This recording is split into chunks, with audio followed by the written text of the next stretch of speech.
Hey guys, this is Diving In Podcast, episode 8, and today we've no guest, and it's been a bit of a while. It's been a few weeks, I've been on holiday and working my dissertation, and we've just been all over the place. But yeah, what's up? What up? Uh, What up? What up? What up? yeah, probably a bit of a shorter podcast this time compared to our 3 hour shenanigans. But we're just going to talk all sorts of things, but probably gaming predominantly, and we definitely have a lot of things to talk about.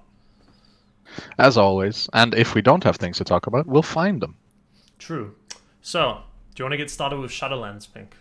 Seems like a good starting Yeah. point. It's been a hot minute since we've discussed it. There's been a few changes. Some changes not fucking good enough in my opinion. Feral Druid. Hunters in general. I mean, hunters look interesting in terms of like numbers, but numbers don't matter, and all of these things will just fucking get overrode anyway. So they're still boring. They still don't have a kit. Happy about Shadow Priest though. Yeah, I'm actually really happy about Shadow Priest. I mean, I've not really been a big fan of playing casters, but I was tempted to go Shadow Priest into Shadowlands. It looks fun. I mean, do you want to explain some of the things they changed, Pink? Well, They changed a lot. I haven't been keeping super up to date with Shadowlands stuff. I've kind of looked at it, like I said to you before, just kind of like, yeah, this looks decent, and then Okay. didn't look too much further into it. But Shadow Priest always was in a weird spot with Surrender to Madness and just Void Form in general being kind of this gigantic feast or famine type spec, where if you do it really well and are able to play it correctly, then you do massive DPS and just are able to outdo any other class just by design. Or it's useless, you know. It's just kind of how it stacked up. There was no real way to balance it because as soon as the numbers are balanced, you either need to be a god to get decent output, or you're just bad, and then the class doesn't do anything. But so then they balance it for the average, and then the god players are blowing everyone out the water, right? So what they did was they removed Void Form's draining mechanic and changed it to be a cooldown, and made Devouring Plague the sanity spender. So it's basically a builder spender spec with a cooldown that amps damage. So it's interesting, and a lot of people have been saying that it's a very very fluid spec with clear talents and good design, which I hope they're able to do for other classes because I think that's what they're missing really. Was it Preach that said it that Shadow Priest feels like a class for modern WoW where everything else feels like I think he it's did from a say it, yeah. bygone era? Yeah. So yeah, like I don't know the exact details or like anything beyond that, but that's why it's interesting. Yeah, I know a bit more. So like they have been still been tweaking it a bit, but one thing they've done is, so a few people were complaining because now that Devouring Plague is pretty much all your damage in Shadow Priest, as a Shadow Priest, it became weird because like, what's the point in using Void Bolt during Void Form? So they've actually made it now where you don't. First of all, you don't actually need any insanity to go into Void Form, which is great because it could take a while to build that up. And then on top of that, they've made it so your Void Bolt actually extends your Devouring Plague, which is, where your damage is. So it actually rewards you for, doing your rotation correctly. They've changed a lot of talents, and I honestly can't remember them all. There's a few interesting ones. They've added some passive baselines like your Mind Blast being able to proc as an instant cast while you channel Mind Flay and Mind Seer, which is super cool. Yeah, Um, actually, I find that one weird, right? I like it. Let's just stay on that one a little bit because I remember the original Shadowlands design was that Void Bolt was castable during Mindflay Channel, and everyone kind of was upset by that because on the one hand, it's an interesting mechanic that you're able to cast during a channel, right? Obviously, pioneered by Fire Mages being able to cast Fire Blast during casts, but it broke Shadow Priest mobility in the sense that if you used to be able to use Void Bolts to stutter step in between Mind Flays, so that when you could now cast Void Bolts in a Mind Flay channel, you no longer have the option to move.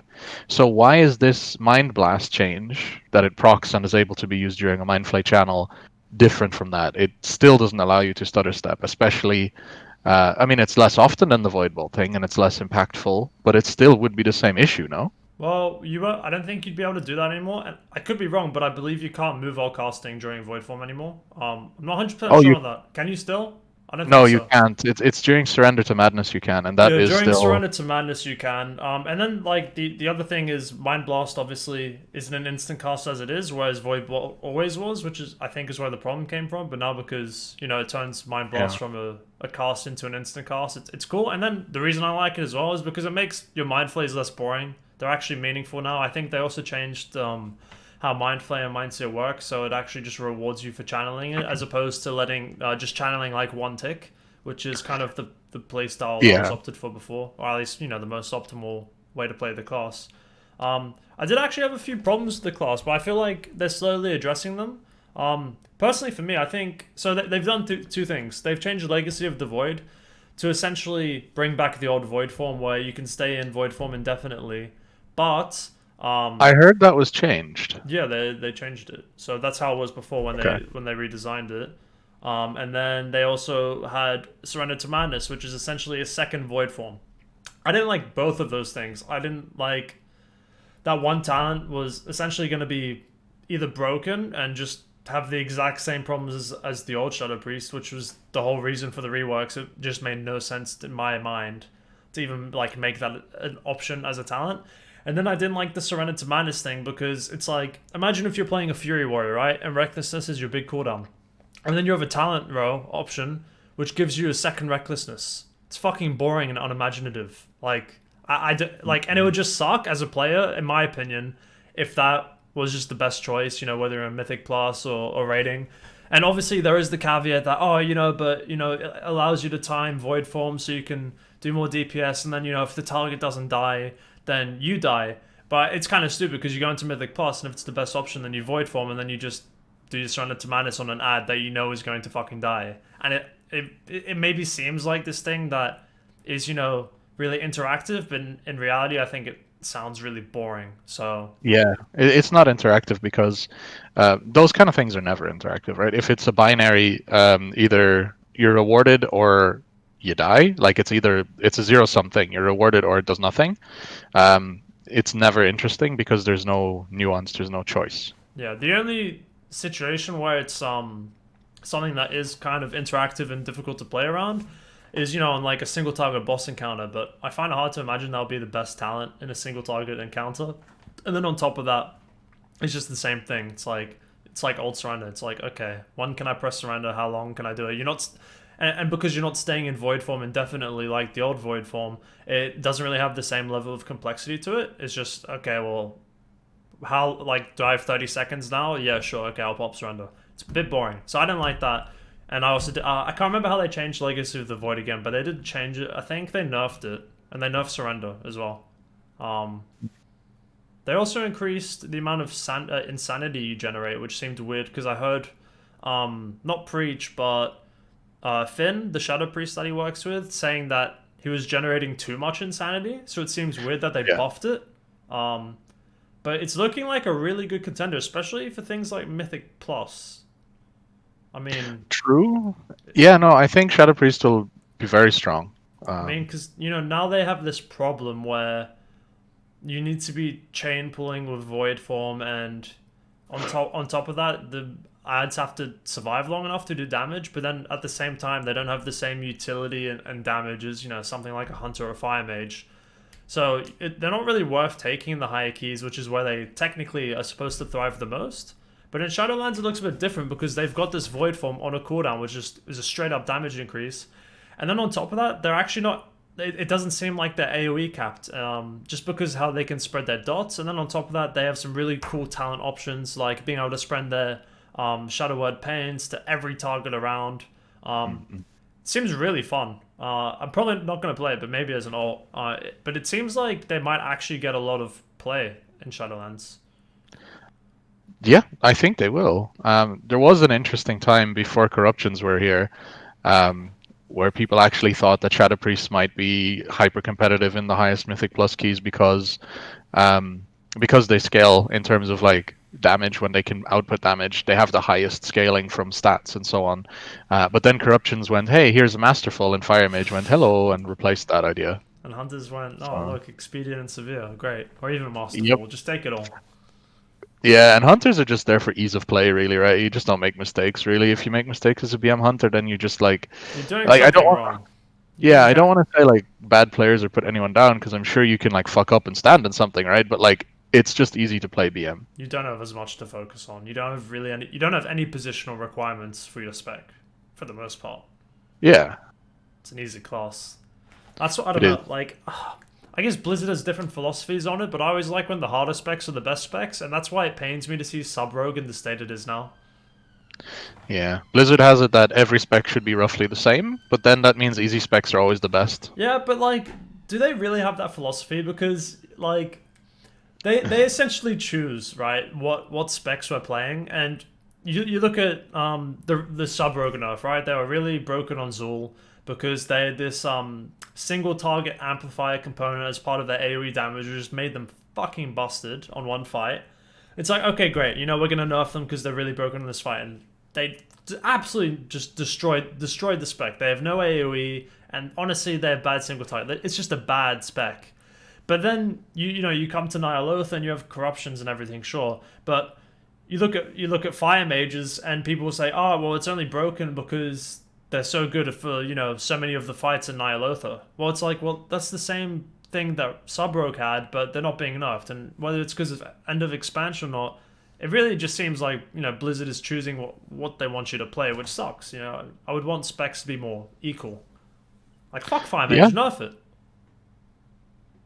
Well, it doesn't make sense to nerf it now, and they didn't nerf, unless I'm wrong, um, they didn't nerf sub rogues during the progression of that, unless it was early on.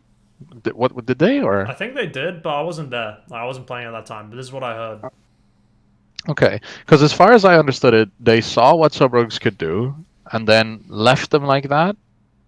I could be wrong, and then decided they'll nerf it for the next bit so that it doesn't happen again, which is pointless with fire mages because there is no next bit, right? Yeah, I suppose. Yeah, true.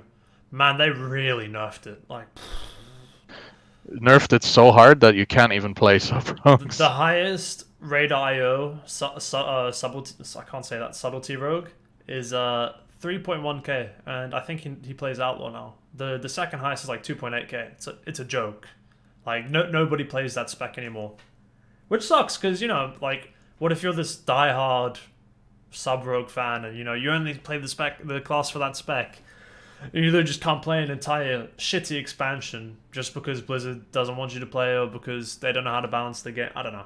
I mean, it's easy to complain about Blizzard. They not only did they give us Battle for Azeroth, but then they also gave us Corruptions and Azerite gear. So they've done a bit And wrong. Warlords of Draenor. But actually, do you remember that? I don't know when this was. Was it Mr. Pandaria? I think it was Mr. Pandaria, where they literally posted in a community forum said we'd actually prefer if you didn't play Demonology Oh, Warlock. I've seen that. Yeah. I mean, Yeah. like, I don't know what reasons they have for it, but they want you to play certain specs, and I don't know why. I mean, then you Yeah. see in like was it Legion with Blackrock Foundry where demo was like the best, and suddenly they want you to play demo. I don't know. Yep. I guess maybe just because it spices things up, but it seems a bit weird. And I guess a little bit of a segue here, but now it looks like they want us to play Arcane Mage because with this new, at least the Mythic Plus, because if you look at the new seasonal affix and how Arcane Mages typically are at the start of an expansion, it's looking pretty juicy.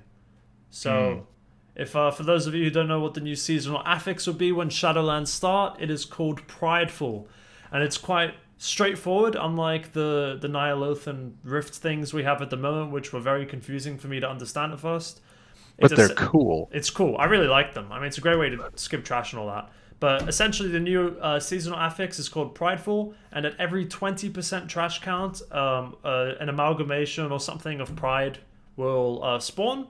And it's essentially a mini boss with, I think, around 30% of the health of a normal boss.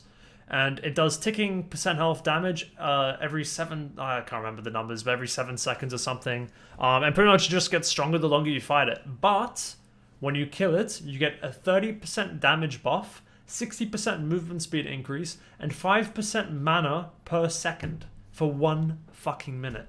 Now, I don't know if it's just me, but it sounds like Arcane Mage might be somewhat strong in that with that kind of buff. 5% Yeah. mana per second, you could literally have 4 stacks of whatever the fuck they have for just a while. It's gonna be crazy. There's no way people don't push with arcane mages. I would put money on it right now.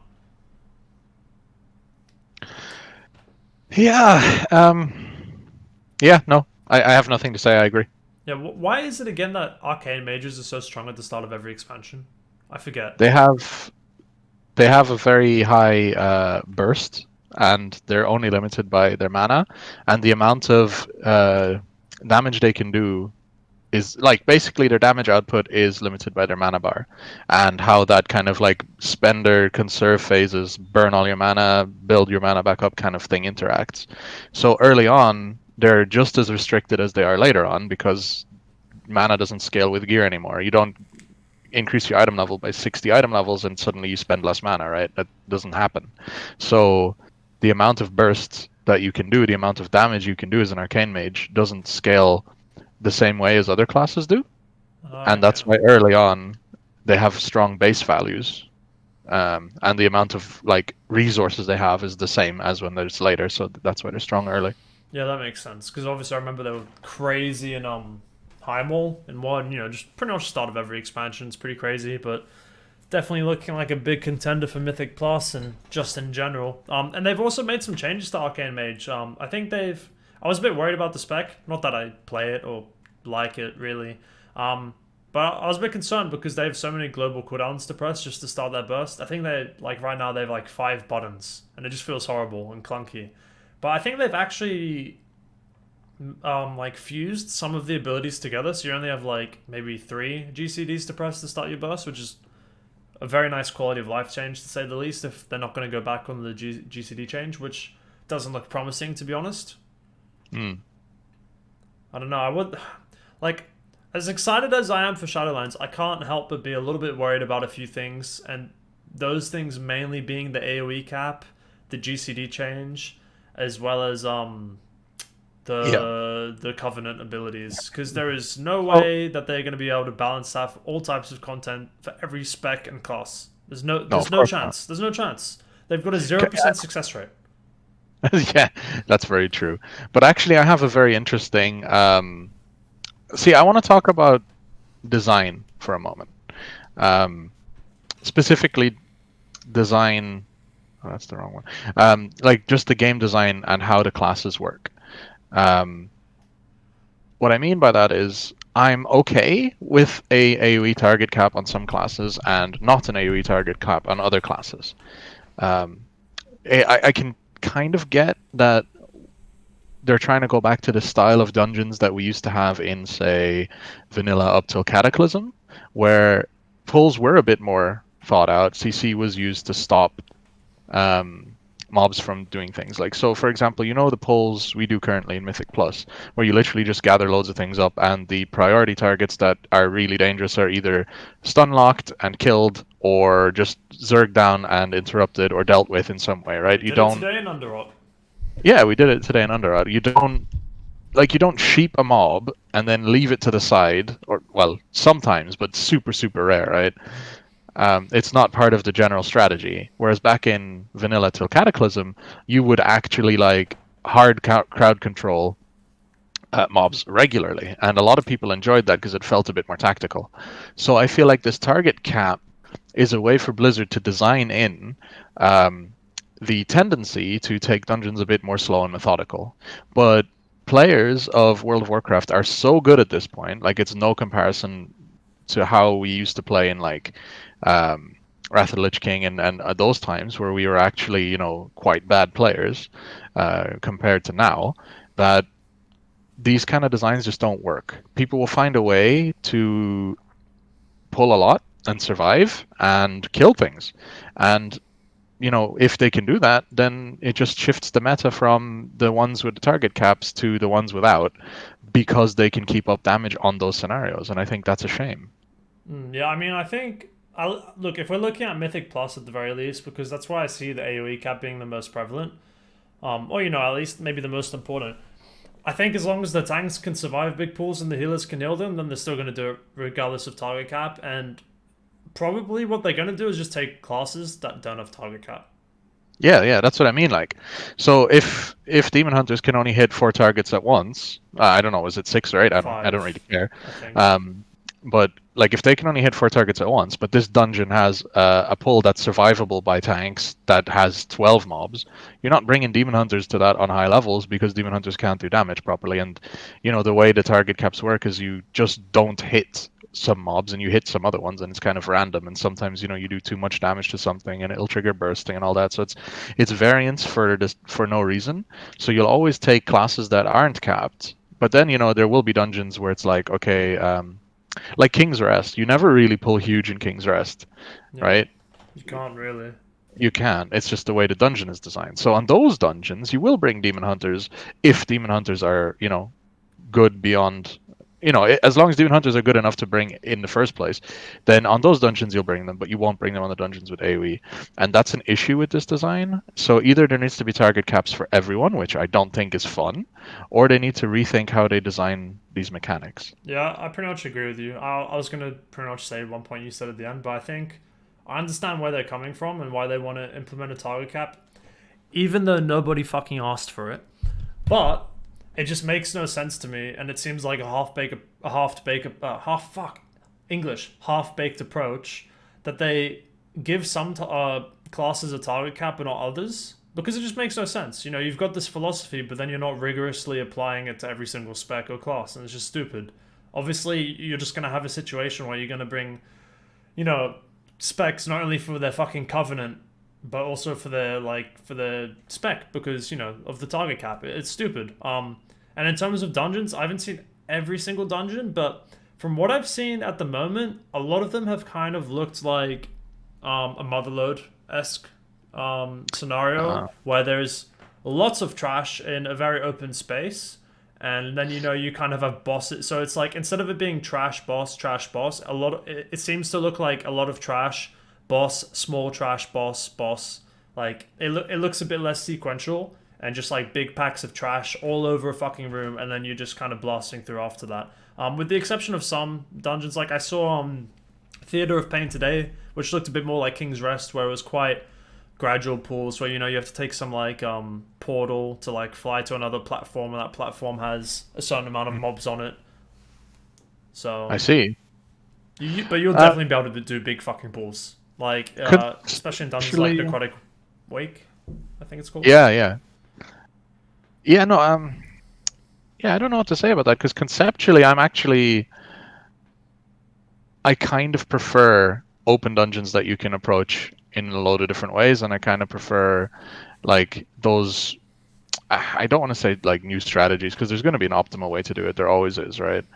But like just maybe you have a bit of exploration early on where pugs can, you don't 100% know what the route is, and some pugs will do it differently. Like that's more interesting than just like That's what a I do. King's Rest where it's like this pull, this pull, this pull. Okay, nice. Yeah, I've been pretty much only tanking at the moment, and I still just make up pretty much every route. I mean, I've done the dungeons enough at this point to know the routes, but yeah, I like there is definitely going to be an optimal way to do it. But the things that always changes, like just from pogs to key blasters. I mean, I watch now all the time, and the fucking pulls they do are crazy. Like for Yeah. example, teaming this week in Told to Go, what they do is after so when you're walking towards the third boss and going towards the first cannon, what they do is they actually so they do the pillar, and then what now does is he uses a lightfoot potion and goes back inside that room, pulls fucking everything on the floor. It's like maybe 20 mobs or something, runs back, and then they cannon down those ads that are actually on like that last floor in Toldagor,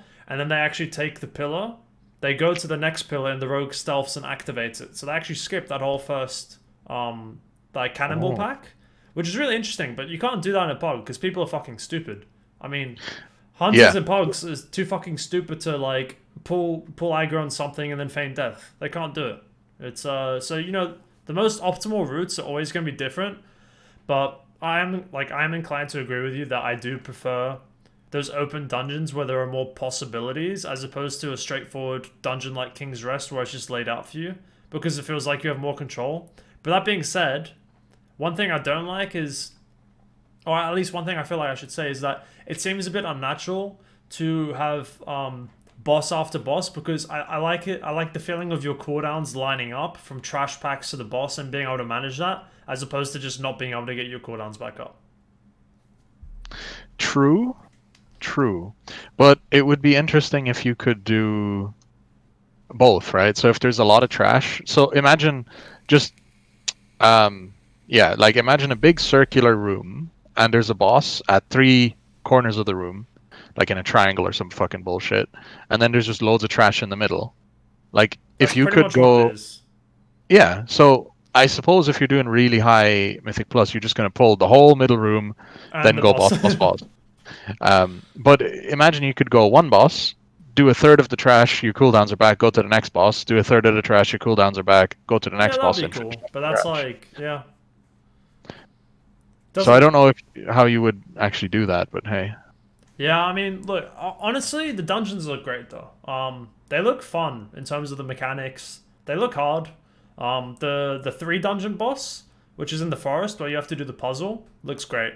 The last boss, when they first actually kind of made it available for playtesting, and I should emphasize that I'm not in the beta. You know, I'm just watching a lot of shit. But when people were doing that for the first time, it was way overtuned. Like it has this weird mechanic. The last boss. It's pretty much picture a big snail, but it looks scarier. Kind of looks like Gatoon or whatever the fuck. I can't remember. But it's just this big fucking worm monstrosity. And I don't know how it works exactly because I haven't played it, but it's got this predictive thing. So like like a circle will spawn on the ground, like pretty much indicating where something is gonna go. But that's not actually where the thing lands. It's actually got this predictive thing because this creature is evolving, quote unquote. So what it does is it actually predicts where you move. So you have to like change up your gameplay. It's really interesting, but people were getting fucking shit on when they were first doing that because you would just get one shot. It was very overtuned. But all the dungeons look fucking great. With I think Necrotic Plague looking a bit iffy in some spots, but it looks really fun. I'm definitely excited to push Mythic Plus in Shadowlands. I don't know what I'll play though. I don't know. You're set on Demon Hunter, right, Pink? More or less. I'm gonna do, I think, three classes. Yeah. I think I'll do three classes. I'm gonna do Demon Hunter. I'll check Hunter, but I actually want to talk about Hunter a little bit because it's kind of it's so sad to me. But Yeah, I was yeah, that's thinking we could discuss DPS in general at the moment, and then go into yeah. tanks. I don't really know much about healers, but yeah. So what was that? Sorry, you Demon Hunter, Hunter, and what? And I'm thinking Warrior or Death Knight. I really enjoy both, and I'm thinking that Two-Handed Frost is looking interesting again, I think they even if buffed it it. might be worse. They made some changes to it recently. I can't recall exactly, but it's looking spicy. Good, good. But yeah, no, while we're still on the design thing and we want to transition to DPS talk, the thing that's important to me about hunters is, well, there's this thing. Hunters in general had very little identity over the history of World of Warcraft, and actually, that extends into almost all RPGs. You never find a true archery class that has any real identity. I don't know why. Maybe because you can make things with swords and melee weapons a lot more interesting than you can with like, oh, I'm gonna shoot the bow, but Or a bear. Bears are fucking boring. or a bear, yeah. But like Asian MMOs or Eastern MMOs have a lot of interesting archer classes with like magic and flashiness and stuff. But all the Western ones, That already it's sounds so cool. it's like really really weird, right? Because D&D, to build an archer, you have to either play a rogue or a fighter, and they're effectively just worse versions of stab people or hit people with sword. In WoW, Hunter started obviously as uh, the basic RPG template, and the basic RPG template in the West is Dungeons and Dragons. So Archer never really had a place. So the WoW one was just kind of like Archer with pet, right? Sure, you have Ranger in D&D, but Ranger is just garbage anyway, and it's not inventive. It's just like a mix between a warrior and a druid, effectively. So in WoW, it never really had this identity. And even in vanilla, right, you had Beast Mastery, which buffed your pets. You had Survival, which was like dots and melee stuff sometimes a little bit, but even then, people didn't take the melee talent. And then Marksmanship, which was like buff your shots. As a base, that seems kind of interesting, right? You can work with that. But then none of those three ever found fit together, right? You look at Death Knight, you got Frost Unholy Blood, and that makes sense and they have a place. But in Hunter, it's like, okay, so I can multi-shot, I can volley, I can do aim shot. Like, why do I have an arcane shot?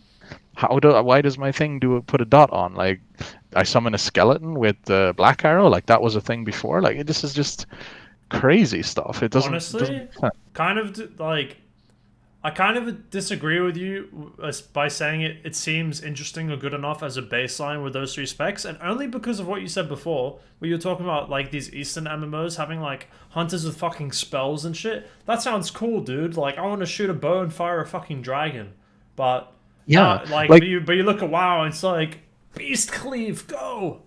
Beast Cleave go. Oh, It's so anyway, fucking boring. um, obviously there's no hard comparison to WoW there because no such MMO exists. But there is, for example, archer classes in Eastern MMOs. I forgot what MMO this is, but you literally like your casts have like these big wind up animations of you literally like your arrow becomes a dragon and it just shoots them. It Fuck does like yes. explosion and shit. Like just from a fantasy, like you're channeling stuff and you're shooting it. Like I just don't understand why it's so hard to make hunters work. There's so much disparate stuff, and I even did a little bit of a backseat game developer, my own thoughts rework on Marksman Hunter, and I think it sounds a lot more interesting than what Blizzard delivers. Um, we can talk about that another time in detail if you want, but I effectively, think to say it now seems like good timing. I just want to say before you say that, go for it. the peak of Hunter was the old survival in WoD. Mm, That was fun as fuck. And then they gave I us this agree. melee bullshit. I didn't ask for it. Fuck you, Blizzard. Give it back. Also, give Demon Hunters a third spec. What the fuck, you lazy cunts? Make it a fucking range spec because we don't have enough things to use bows. Like one class. Or just give it another melee spec with more than 3 abilities. I only died a gushing wound in Trail of Ruin and PvP. Fix your spec. What's Shadowlands? Why can they go in the air every 1 minute and shoot shit like? Come on, Blizzard. 45 seconds, I think. I don't know. I think it's a minute. It's fucking bullshit. It's dumb spec, Yeah, dude. I bet it applies gushing wounds as well. it does actually. Oh my god. We can go into PvP later, but fuck's sake. Yeah, like the old survival hunter actually had an identity. It was super interesting because it was I loved a it. ranged. It was trap based with ranged damage over time. Yes, it was kind of broken if you could like serpent spread the whole fucking pack, right? You had serpent sting on everything, and it was just like glorious to see things tick down. Like that was great. I love It that felt spec. nice. Felt good, So man. Felt like a good mix between marksmanship hunter and then a spec that never existed in the hunter kit. exactly. It was unique. It was unique, and that's the thing. And then they decided, nah, you know what doesn't make sense from design perspective? I'll get into the marksman in a second, but what doesn't make sense is that the fucking trap spec is melee, right? When you think of a That's a survivalist good and point. trapper, a survivalist and trapper, you don't think of someone that has a spear and puts down a bear trap, and then when the bear trap snags you and roots you, he comes up and stabs you. You think of someone that puts down the trap goes off, he knows where you are, and then snipes you from the bushes. Well, I just picture some guy like trapping a lion, and he goes, "Ha, gotcha, bitch," and then he just gets his head eaten off. Like, Yeah, exactly. Like you get the trap makes no around their sense. foot, and then you shoot them. I Like, got you. You can't do anything. yeah, and like the OG Beastmaster is Rexar, and Rexar has been depicted in different forms in varying ways, right? So in Heroes of the Storm, he's ranged by throwing axes. In some comics, he's melee with dual wielding axes, and so on. So it's not consistent what he was portrayed at, but Beastmaster fits the melee style, right? You got this berserker wearing animal skins with big beasts around them, and they're just in the fray beating shit up, but somehow they're So the that ranged actually one. sounds sick. I agree with you. And like Like, BM Hunter is so boring. You literally sit yeah, back and tell your pets what to do. It's like you exactly. may as well go fucking train your dog how to sit down. But like, imagine every Beastmaster mechanic, every single one remains the same, but make it a melee class. Suddenly, it's more interesting because you have your positioning to watch. You have the same like limitations like demon hunters and whatever, and so their damage can be the same because an arms warrior in BM Hunter does roughly the same damage and has roughly the same niche in Mythic Plus, right? Like your bleeds do the same as Beast Cleave kind of thing, and so on, right? Obviously, BM has shorter cooldowns, but you have Test of Might up all the time, and it's roughly equivalent. I'm not saying they're the same, Yeah. but the reason BM is taken a lot of the time over arms is because they're also ranged, and it just doesn't make sense. Like if they were melee as well, that would be kind of fun. And then you could have the Trapper slash Survival to be the ranged, like ranged pet hybrid specialist that can do a little bit of this and a little bit of that, and the jack of all trades, and Bring back back into old the, survival and just make BM a melee with pets, and then like fuse the kits yeah. between current survival and BM hunter, and it's actually interesting. Yeah, exactly. And then marksman needs to be the only physical caster in the game. That's the one I'm. That's my design. Like, if we can go onto marksman um, as the only physical caster, right? So right now, marksman is this fucking weird amalgamation of well, we just shoot things and we don't know how to make shots interesting, right? So they have this cast on aim shot. They have uh, focus management and all that. That's fine. It's okay. Literally, this is Marksman Hunter right now. I'm gonna do a physical portrayal of this. Mm. Yeah, exactly. But the It, interesting part of marksman, and if you think about the name marksmanship, sniper, right? They're fucking masteries called sniper training, is that they can be patient. Like even the the spec description is like a patient sniper that excels at shooting or some shit like that, right? But nothing about marksmanship is patient. You fucking with rapid fire and things, right? barrage. Barrage, yeah. I love So what barrage. I So it's want to fun. see is roll everything into aim shot for marksmanship and just have different ways to interact with aim shot. So before people go mad about this, because I think like saying, "Oh yeah, just aim shot," everyone's going to be like, "Oh, you just want to cast aim shot?" No, no, no, no, no. What I want is no auto shots with marksmanship because auto shots don't really fit.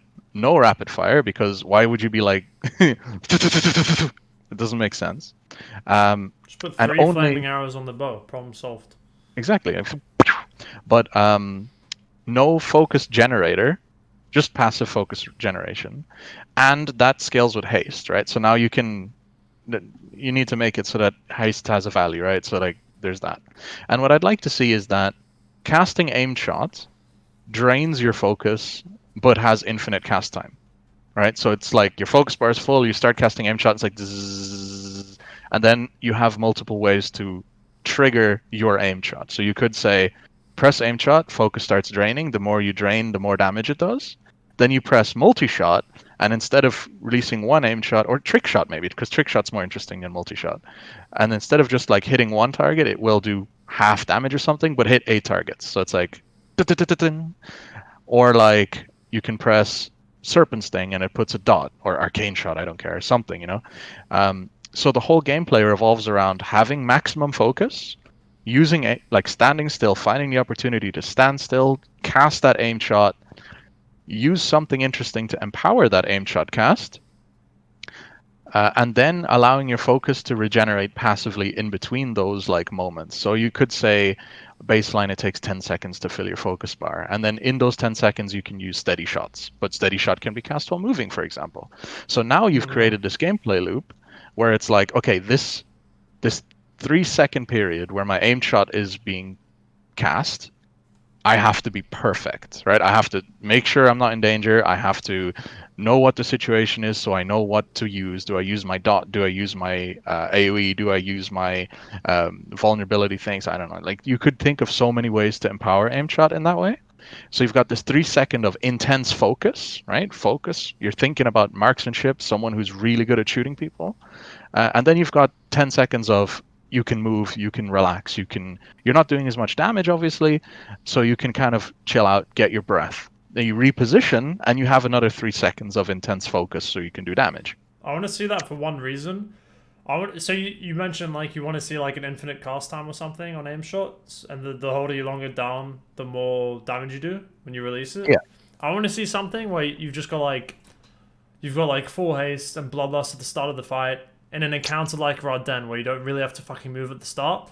I just want to see 30 seconds go by where you've done literally zero damage, and then you fire one shot and you're just at the top with fight like 1 point like 11 million burst DPS, and everyone's just like,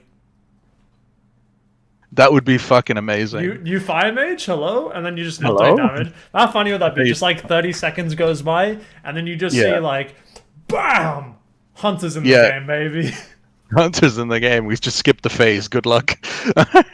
Nah, I don't know if it should be possible to do that. So, there is ways to design that. So if you want focus to keep regenerating and so you stack haste, so now you can channel an infinite aim shot until the thing dies, fair enough. Like that might be there might be design space for that. But in my original idea, it was that while you're channeling aim shot, your focus generation stops, so that you can only channel up to a maximum of 100% or Okay, 100 focus or something. that makes I sense. don't know which is better, right? Because then haste, the value of haste is it drains faster, you shoot faster, and then your focus comes back faster, so you get those moments of focus quicker in between. And maybe even with all trinkets and bloodlust and cooldowns, you can literally go aim shot, aim shot, aim shot, right? True. Um, That would feel so that good would be though. interesting. But let's use Raden as an example, right? With my design, you're standing still, you do an aim shot opener, you just like drain your focus, put on a dot, drain your focus, do a hard hitting one, drain your focus, do a hard hitting one. Then the orb spawn, so you can then go aim shot on the orb. Orb loses like, I don't know, fucking 20% of its HP or whatever. They're not that strong, same as like Chaos Bolt, um, something like that. And then you go back to Raden, fill in the thing. And then the ads come, and suddenly you can go, okay, use aim shot, drain the focus, put the dot. Use aim shot, drain the focus, go trick shots. And so now you're doing priority target with cleave. And I'm not saying like we need every spec to be able to fill every niche, but at least being able to make those choices in a raid encounter that is primarily single target is an interesting playstyle that hunters just can't do. No, no, for sure. I would like to see. I think a lot of people want to see the enthusiastic changes Blizzard made towards Shadow Priest with a lot of other specs, and definitely on our list is Druid, Hunter, and Mm. honestly, even though it's a new spec, probably fucking Demon Hunter, dude. Spec's kind Yeah, of boring, and well, okay, sorry, it's not boring, but it's simple and just it seems like it has some gaps in it for both specs.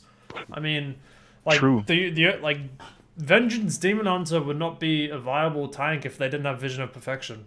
Like, True. in high keys, if you don't have Demon Spikes or Meta up, then you just die. That's how it is. Demon Hunters might not have the same like gaps in the kit, but they literally have like three abilities and they kill everything. It's fucking crazy. It blows it's such high reward for so little input. Yeah, I mean, Pink, yeah. you've got the full expedient build now, and you literally just press Blade Dance, right? Almost. So if I have meta up, well, obviously you have meta when you I-beam, so you have the haste.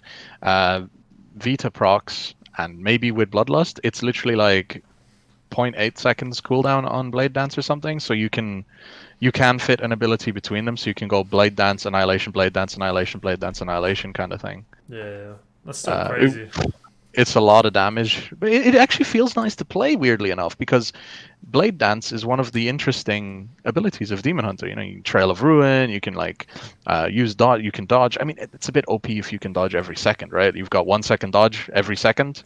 Ooh, it's a bit much. At the same time, though, it's more interesting than going, okay, Chaos Strike, Chaos Strike, Chaos Strike, Yeah, that's Blade Dance, boring. Chaos Strike, Chaos Strike, Chaos Strike, Definitely more Blade. interesting than taking out Demon's Bite with that talent. I remember when that was Yeah, better. That's fucking boring. Like specs like that and Devastator should not be talents. I mean, yeah, it's boring to just press one button like as a filler, but it's more boring to press nothing. yeah, it depends though, right? Because waiting can be interesting. Arms Warrior, for example, has waiting periods, right? There is times when you're just waiting for your auto hit to do something. Yes, for your age generation. Yeah, so there is a space there for things that do that. But I don't think there's a space there for classes like Demon Hunter where it's like this kind of furious, frantic slayer of demons that builds on its own rage with an internal demon and all this shit. Yeah, That shouldn't compared be to the as slow hitting Arms Warrior, which has like where really the only times you're waiting is because you're trying to accumulate rage for a big test of might. exactly. So your arms warrior is like this master of warfare that stays calm under pressure, and it's like channeling your rage in a positive way, a veteran. You know, like one of those fucking one of those memes in anime where it's like nothing personal, kid. You know, it's like those kind of people. That's an arms warrior. But a demon hunter is more like fucking um like what's a good It's like example a for a demon 13-year-old hunter? kid that took too much Adderall and just watched Naruto. Yeah, perfect. And he's just like there doing fucking hand signs and running around the It's literally room just and fucking just smashing their keyboard. yeah, so when you turn that into a let's fucking wait for resources and then press Counter Strike, that's just no fun. Yeah, I mean it's just a bit too basic. I think they just need a bit more interaction in their kit. Um, to be honest, I think that's the main thing missing from both specs. Um, I don't know. Even like I haven't played too much Vengeance Demon Hunter, but it has its problems. It's got threat. I think it's got threat problems. You see a lot of people running Twilight Devastation, and people like always talk about trading off survivability for aggro with Spirit Bomb. And yeah, it's a fun ability, but I think it just needs a few more pieces in its kit. I mean, you like if you compare it to Warrior at the moment, Warrior has Shield Block, which is fucking broken, and then has Ignore Yeah. Pain, which is less broken, but it's very useful. But then on top of that is 5 cooldowns, and 6 if you count Rallying Cry, which is a raid wide fucking cooldown, which is broken. So like not only does it have this really strong self mitigation in its kit baseline, but then it also has all these cooldowns which are rolling off of cooldown very quickly due to anger management. Obviously, Protection Warrior is very strong at the moment, but then you look at Demon Hunter, which is Fury Brand and Metamorphosis, which is on like a 4-minute cooldown. And so yeah, if you don't have your Demon Spikes up or your Metamorphosis, then you're just fucked. So you literally rely on Vision of Perfection procs, and that's why you don't see Vengeance Demon Hunters in really high keys, because you have one moment you're just dead. As Warrior, if you don't have Shield Block, then you press Last Stand, GG. You've got 2 charges when it comes back up, you manage it and pop it at the right time, then it's fine. But I don't know. We'll have to see how it turns out in Shadowlands, and Vengeance is at least looking pretty decent. But this, I don't know. Like I've heard people describe the spec as just this car that feels like it's running out of gas, but then you get gas, then you fuel up again and it feels good. But there are just these moments where you feel Yeah. kind of weak. It feels like that even now with corruptions and stuff. So, yeah. So the best example about that I can give, right, is pressing Demon's Bite feels bad. It does. So if you have to press Demon's Bite, oh God forbid you have to press it twice in a row, you just feel like the whole spec stopped, right? It's very rare that you have to with Demonic Appetite and things, but sometimes when you're on a boss currently, and you're like 20 seconds into your meta and your I-Beam Haste ran out, sometimes you're there like, okay, I can't annihilate. Fucking Demon's Bite. Oh, I'm too fucking rage off, too fury off hitting Demon's Bite to hit Annihilation again. Demon's Bite again. It's just like, oh, it just feels really bad. That's when the car ran out of gas. But then you have enough, and suddenly your Annihilation procs, and you have more, and then you pick up a soul, and you have more, and it's like, yeah, and then you run out of gas again. You're like, shit. Yeah, That's gotta what it fuel is. up. Yeah, it's a good point. How would you design a third spec for Demon Hunter? Because I would honestly like to see one. It makes no sense to me that there are only 2 specs. It just really seems like they were lazy, if I'm being honest. I really would add a ranged spec, probably a Fucking real hunter. a Magic. real hunter. I don't know if I want to add bows to it, but something like, Glaives? well, yeah, glaives. They have glaives, right? So you could do something like a fell magic based caster. So you have range damage, but not like incredible. Um, That's interesting. Not like just like, oh, you'll spam fell lance and then you fill with a glaive throw, but maybe something like Hunter's Chakram, where I don't know if you've seen it, but it's a talent coming in Shadowlands. They tried it before. I don't know if it currently is a talent, I've heard of it. but basically Hunter throws these 2 glaives out and they go like in a circle around and then return. Like that should just be a fucking Demon Hunter thing, and it should just apply like a dot, and then there you go. Or you can be like it can be like really heavily focused on control stuff, so you can take away a bit of the control that the current Demon Hunter can do, but not too much, right? Because that's still nice, the Chaos Nova. But maybe take the single target stun Demon Hunters have and give it to this range spec. I'd love to see. And then Oh, sorry, you finished. be like, oh, sorry. And you have it finish. like glaives and chains. So you have like glaives that you throw, and it's like chains, and you bind people together, and you can do dots and infuse magic through these chains, and it's like this mix between melee and ranged where Oh, you stole my you, idea. yeah, sorry, where it's like, you build up this demonic power while being in melee, and then you do like vengeful retreat out, and you can unleash your magic things at range, and it's just like, yeah, Yeah. things like that. I was kind of gonna say something similar. Like, I would love to see, not just like, I would love to see like a full-on hybrid ranged melee spec. So like a caster predominantly, so you're not really using melee weapons of any sort. But like, this like idea I had is you dash in, and then you do like this like slow but kind of like AoE blast around you. So you like this fell magic like bubble that does like a ton of damage, or maybe applies a dot or some shit, and then it blows up, and then like you get teleported back, or you like fucking vengeful retreat out or whatever, and then you can like, if you've done like a certain combo, then you can like now do a cool like a cool single target spell or something. I don't know, like Mm. just picture like you dash in, you do like this fucking blast, you vengeful retreat out, and then now you have an ability to like, you have the option to use this ability where you like channel this fucking beam or something. I reckon they could do so much cool shit with, fell magic and whatnot. Oh, for sure, for But sure. I would love to see There- like a hybrid where you can literally choose like, okay, well, I've got the highest damage when I'm in melee, and it allows me to pull out these combos, but I have these options when I'm at range, which provide me utility and kind of movement, which like could be this really cool interactive kit. I agree. There's an example actually of a class that sort of does that in Final Fantasy 14 called the Red Mage. It's kind of like that, although not really, right? So Final Fantasy 14 has combo actions to begin with, right? So you press 1, which allows you to press 2, which allows you to press 3, right? So that's kind of like the combat system of Final Fantasy anyway. And then the Red Mage is a caster that uses its final combo actions only in melee. So, Okay. well, not only in melee, right? They can heal as well, but that's a separate issue. So, like, they would do their normal, like, cast rotation, and it would all be ranged, like they do, I don't know, fucking spam lightning bolt or something, right? Something basic, and then finish off with this big flurry melee attack that does loads of damage. Okay, that's Yeah. interesting. It's like the reverse of what we're saying, kind of. Yeah, yeah, in a way. Yeah. No, but I reckon they could do something cool with that class. Please just give Havoc Demon Hunter another fucking ability. But you know what I would do to make Havoc Demon Hunter like immediately interesting, in my opinion. What? Immediately interesting. No, so I would redesign Fury a little bit. Not much. We'll keep the builder spender bullshit, right? But um, we'll remove Demon's Bite and have Chaos Strike build Fury and have Eye Beam spend Fury.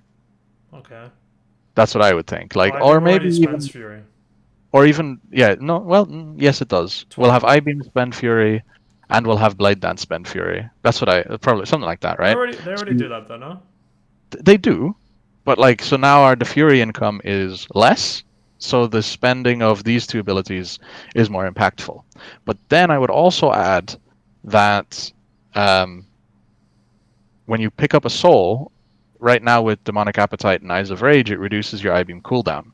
But what I wanted to do is increase I-Beam damage for each soul you got. Okay. So Demonic Appetite, you Chaos Strike, you bleed off a soul, you get a little bit of Fury. So what you could do is each soul you take gives your I-Beam 10% damage up to, I don't know, 10 stacks. So now you can do 100% stronger I-Beam if you can pick up 10 souls somehow. And now you're also rewarded for getting killing blows. You're rewarded for picking up souls and saving Fury and then just going bleh all over the enemy. It's like, I don't know, that's Yeah, more interesting. that's more interactive already for sure. Oh, yeah. I That's don't such a know. simple change. I'm not sure, to be honest, what class I'm gonna play though in Shadowlands. I was dead set on Warrior 100% before, and now I'm pretty much a tank player. So I don't even know if I'm gonna be playing DPS or tank going into Shadowlands. It honestly might just depend how fun things look. Um, but Warrior Tank looks kind of garbage it at the looks moment, doesn't horrible, it? yeah. Looks fucking dog shit. But honestly, there's like more tanks I want to play compared to DPS specs I want to play. Like the only DPS specs that look kind of interesting to me at the moment are Warrior, Rogue, and Shadow Priest. and I'm not too keen to play a range class. And honestly, rogue kind of just looks like a bit of the same. So I'm not really too sure there. I mean, if I do end up going DPS, then warrior's looking like the pick, but there are a Mhm. lot of tanks which look super fun at the moment. I mean, I'm honestly torn between I think Death Knight is looking fucking great, especially with the Night Fae Covenant. Looks awesome. I think it's cool as a Death Knight. You can do that like what double blink, and then you get increased movement speed. You're a little fucking fox. You've got that big death and decay. I think it looks You wouldn't awesome. you wouldn't want Revendreth, no? With I, the portal? See, no, I think for Mythic Plus, honestly, the fox looks better. You honestly just use it for mobility, like kite away, go pull new packs. It's like a free Lightfoot. I suppose. I suppose it's a good So, point. and like the mobility in Death Knight is kind of lackluster at the moment, so it seems like a good fix. And then the Covenant ability looks great as well, which is pretty much the better Death and Decay, um, Hmm. which actually looks like a pretty decent damage reduction. So that's definitely up there as a pick. But yeah, also depending on warrior changes, then that's maybe an option. And also, Vengeance Demon Hunter looking kind of fun. They've I think I can't remember the details exactly, but they've made some tweaks to Metamorphosis, so you're gonna have it more often. And Well, you can pick demonic now. yeah, and like also Fell Devastation looks fun as fuck, Hmm. and the damage looks great. So that's Fell probably Devastation is a great. Like I loved Fell Devastation when it was the meta pick in Legion. yeah. No, I liked Vengeance Demon Hunter and Legion. I actually played it a decent amount. It was really fun. It had good damage and healing. Um, Kind of strikes me as like a mix between Death Knight Yeah, and fucking not warrior Warrior a bit. because Demon Spikes.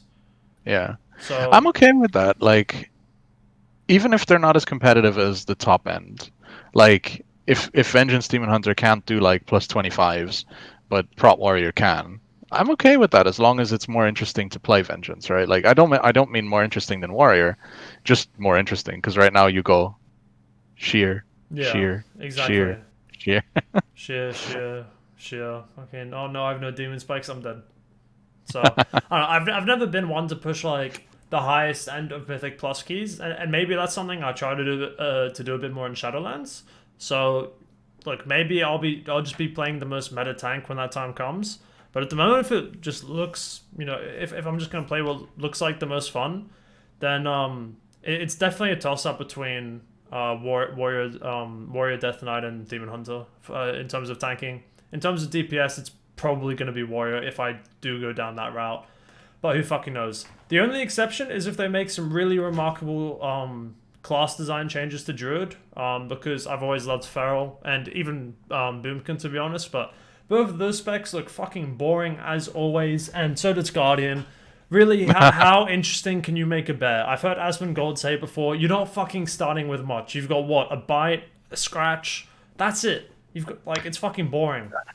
You know how I love this kind of thing.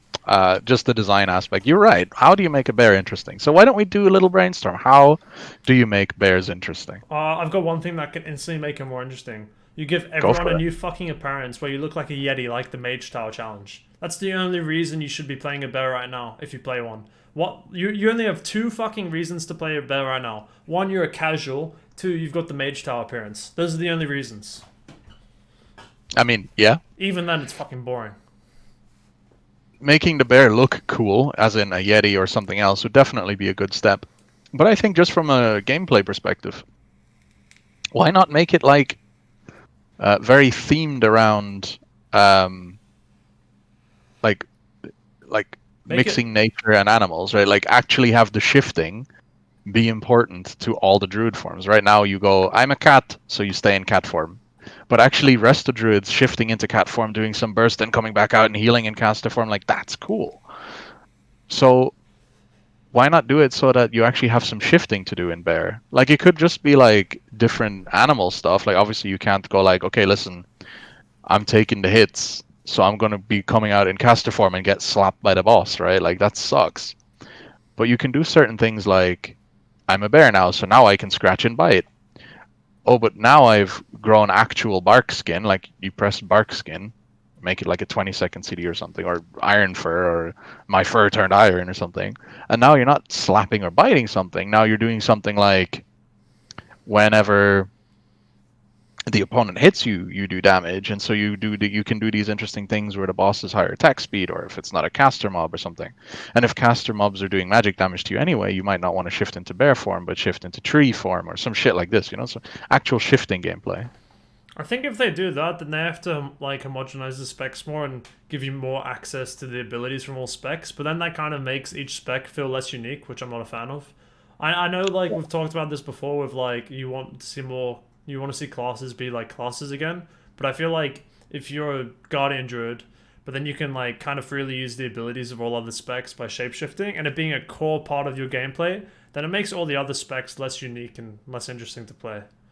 I think Yeah, well, it depends on the role, right? Like, if your role is to tank, you're not going to shift into Boomkin to do damage. You're going to shift into uh, Boomkin to But the way I press see start. it is like if you're a tank and you're tanking shit, then you're not gonna become a cat no matter what. Like even if your skins like aren't like I get the idea, right? But for me, it would just Yeah. be more interesting if like you're more of a bear, like you're more ferocious. Like Guardian Druid feels like, oh, I take damage, I roar, we move fast, I thrash. Like it's just really boring. What I would do is like kind of what the have you seen the volley bear rework in League of Legends? No. Okay, so pretty much volley before was like let's just ignore the kit, but just go on the visuals. He was like this tanky guy, but he was kind of tiny, and he ran fast and stunned you, and then he healed when he got low. And now he's literally a fucking like bear god. Like when he ults, he fucking like doubles in size, like stomps on the ground. He disables any towers around him. He's fucking huge. He looks like a beast, dude. Even by himself, he's just like this big fucking bear. You look at him and go, I don't want to fuck with him. They need to do Yeah. that. They need to do that with Guardian Druid. They need to make like one. They need to really fulfill the class fantasy a bit more. I think for people to play it, they need to make it look scary. They need to make it bigger, if anything. And then on top of that, I think they need to give it more savagery. Make it more mobile. Like make it fucking like leap around, like do small leaps and do damage. Make it fucking like rip Because into bears are enemies. mobile. Yeah, exactly. Like real bears, they fucking run at you and then you're gone, dude. Guardian Druid's just like a fucking limp dog with two legs. It's like, Yeah. well, stand pretty I don't know. I cool. still like we're gonna differ on that, and that's okay. But I think that having the shifting would be more interesting. Fair I enough. do think that aesthetically in Savagery, the bear could be reworked and be like that. That'd be cool. But add that to shifting into cats and things like that. Like if bears didn't have any bleeds, which again it doesn't really make sense because real bears do make you bleed. But like if you could only bleed as a cat form, and then your bear abilities do more damage on bleeded targets, like that, I like that kind of stuff because I think that's what I it's get about. the idea, but I feel like from a gameplay perspective, I personally wouldn't enjoy that. But like, I think even in terms of tanking, because like what Guardian Druid does now is they take damage and they heal it, right? And I don't think that makes much sense. If anything, it needs to be more like a prot warrior where you just like you're fucking bulking up and taking this damage and hitting them and like some. I think somehow the damage you do should be tied to like the tanking, like how tanky you are. Seems kind of like a bear thing. But yeah, really just those two things where they need to make it aesthetically and just visually more ferocious and appealing so it can really fulfill the class fantasy. And then on top of that, in terms of the gameplay loop, I think they need to give it more active mitigation instead of like healing. And then make it so that abilities feel more impactful. Because you press dash and you go, and that feels shit. But if you like see a massive swipe in front of you and like maybe like that, like the damage you do from your bleed effects, like gives you like damage reduction, or like the more enemies that are around you gives you like versatility, kind of like Aegis of the Deep or something, then that could be cool. I'm just spitballing random ideas. These could be shit or absolutely broken. But I think just overhauling how the bear actually plays and just changing its abilities would be a good start. Because it feels like it just feels like it doesn't really fulfill the niche, and it seems it's just like a bad blood DK, really. I can see that. Like they just heal stuff off. Like okay, like I want to see a Yeah. bear like fucking leap around the room, like do small leaps around the trash and thrash them and fucking stun them, do cool shit. I don't want to see like a little fucking 4-leg dog go stampeding roar. It's boring. It is quite boring. It is. There's a lot of design space. I don't know. I just like Yeah, the idea it's a of shame it's not shift. our game. We'd make it I so fucking know. cool, dude. We'd actually spend time to think about what to do and not just go, what do we do to minimize development time? I think Aspen Gold was saying this, but I don't think the people that make the balance decisions or the class designers actually play the game much. Like I think they're very casual. Like I think they just hop into LFR and go like, "Oh yeah, this Hmm. works. Like cool, I'm having fun." They need like Definitely. and look, I mean, I know a lot of people in the League of Legends community do not like the fact that they balance around pro play, but the game's fucking good. And it's balanced well no matter how much you want to shit on Riot and their really bad client. The client sucks. But the actual balancing team's fucking great. They know what they're doing. They make every new rework and new champion is on point, man. They're always really fun with some small exceptions. But I think it's a really big problem that Blizzard just doesn't balance or like really consider people like based on pro play or the top end. Doja just said balancing is shit. It's not shit, dude. If like let's look at Soraka top. Soraka top somehow comes into the meta and it's fucking broken. And 2 weeks later, you know what they do? They fucking patch it. Like, dude, like yeah, shit. Like champions become broken in League of Legends, but it always gets patched. Within like 2 weeks, and it makes the game more interesting. They Well, balance around the top end of play, and it's good. It works. It's fun. I think we have a little bit of a difference in terms used, maybe, because I think Blizzard does balance around the top end, right? Because the balance of WoW is pretty decent in terms of like, can you kill the last boss? Can you compete in Mythic Plus? Now, can you compete in Mythic Plus? I mean, to like 2022, you can take anything. Even sub rogues can do that, right? So it's okay. It's not great. You can do better. But what they don't do is design for the Yeah, high that's level. They that's what I design meant. for the Sorry, casual. design for the Yeah, high yeah, yeah. level. In terms of balancing, yeah, the balancing is fine, and the only reason sub rogues don't get picked in Mythic Plus, besides their horrible AOE and damage, is really just player perception, and that's a player-based problem, not a Blizzard problem. The thing is, like, obviously they're gonna design around the average player because that's what makes them the most money. So from a business standpoint, it makes sense when you've got people that are invested in the game and even just I think general player experience, it hinders it. But obviously, if a new player comes into the game and they don't understand how a class works because it's been designed in a fashion that's too complicated, then that's probably bad for Blizz. For sure. That being said, But with all the things don't systems need they to have, be. Yeah, things don't need to be complicated though, right? They just need to be deep, and that's the main thing. Like the new Shadow Priest is deep. The idea that I had with Marksmanship Hunter is quite deep, but it's simple, right? I don't think we need complex design. We need deep design. yeah, I agree. See, so Dilgy in my chat thinks Riot's bad balancing, but I really disagree with you. I mean, you did say in your opinion, but and you did also acknowledge that they do change things quickly. I don't know. Like, there's always going to be a meta in whatever game you play, so you can look at a champion like Aurelia or Kaylin and say, yeah, that's broken. But like, if it's too strong based on win rates or in pro play, then it gets nerfed. That's how it is. So there's this constantly changing meta game, but it's refreshing and fun. I think they do a good job. You have to also you have to acknowledge something else as well, and that is Blizzard and Riot. Riot mainly, Blizzard not so much these days because they don't release enough new things often enough. But Riot mainly, 100% makes things stronger when they're new, right? Just to get people to play. Like that is 100%. unequivocally true. And that may skew perception of balance, right? Because it's like, oh, this thing is OP, it just got the Except release. Lilia. Lilia Like sucks. on purpose, right? Like, okay, so that's an oversight that happened, right? So she sucks. Probably should have been OP for like 2 weeks, Probably. and that's on Riot, right? So no idea for that. But generally speaking, new things are strong, and that's intentional. So like, I don't know. No, it's true. It's the case with every rework and champion they make.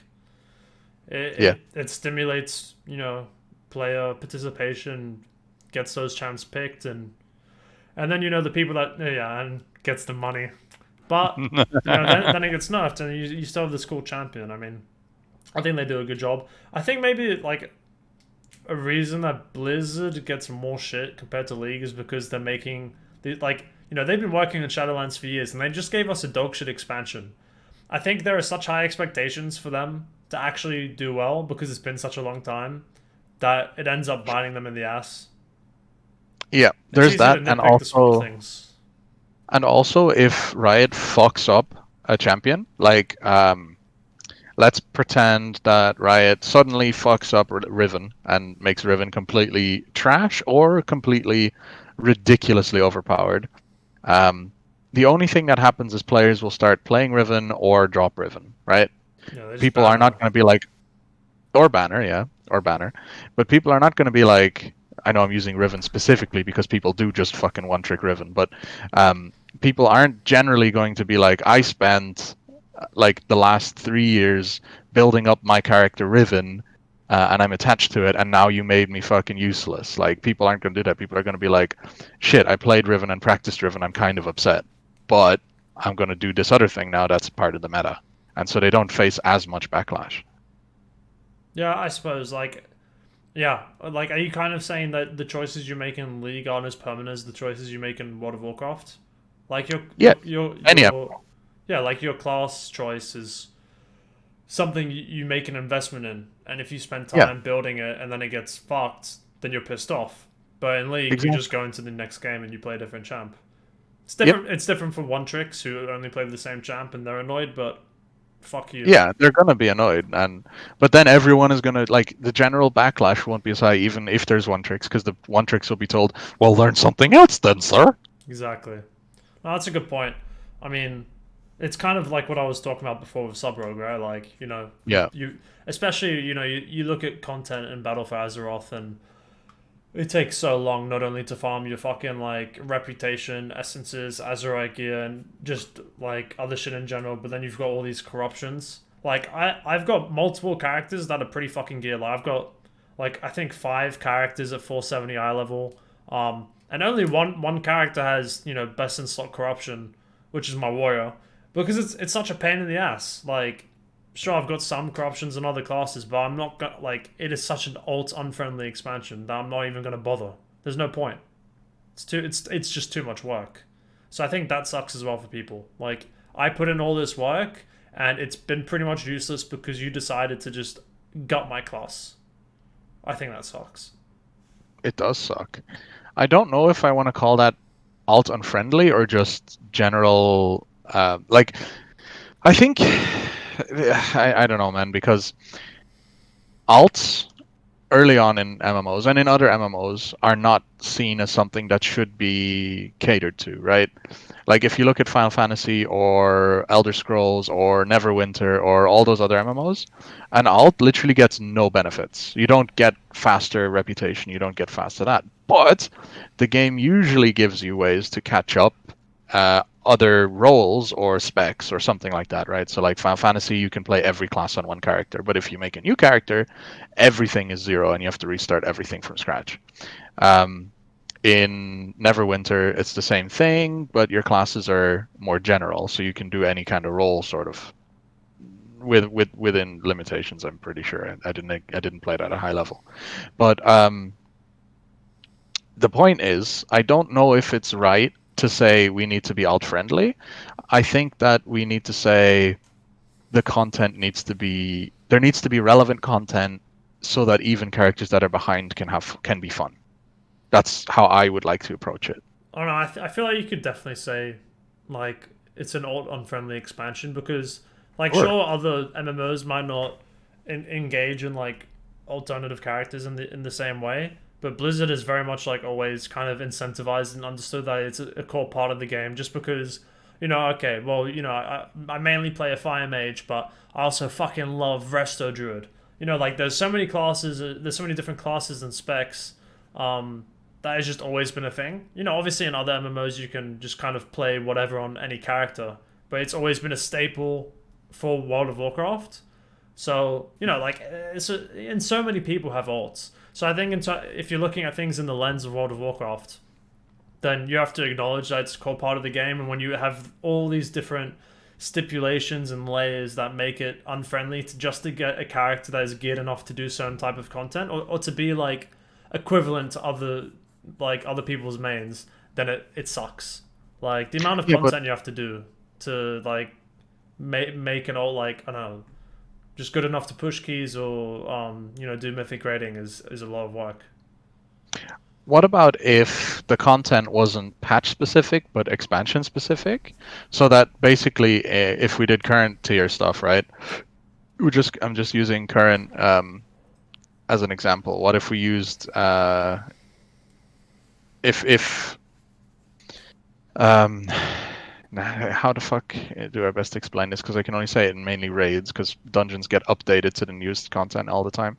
So basically, like if Eternal Palace was current content as well as Nyalotha, so that Eternal Palace wasn't just seen as this kind of second fiddle to Nyalotha that you don't want to play at all, and it's just kind of like for alts, so you can use Eternal Palace to gear up, and the difference in terms of just pure gear strength isn't the 20 item levels, but it's more like 5 item levels, so that you can still get some valuable stuff out of it. Yeah, that'll be great. And I don't know if we've talked about on the podcast before, but I've definitely advocated for that kind of thing before. With like less of a jump between raids, so like the content of the expansion is always relevant. But Yeah. at least with the way Blizzard are doing things now, it's not something they're gonna do, and like just the amount of work you have to put in for alts is fucking ridiculous.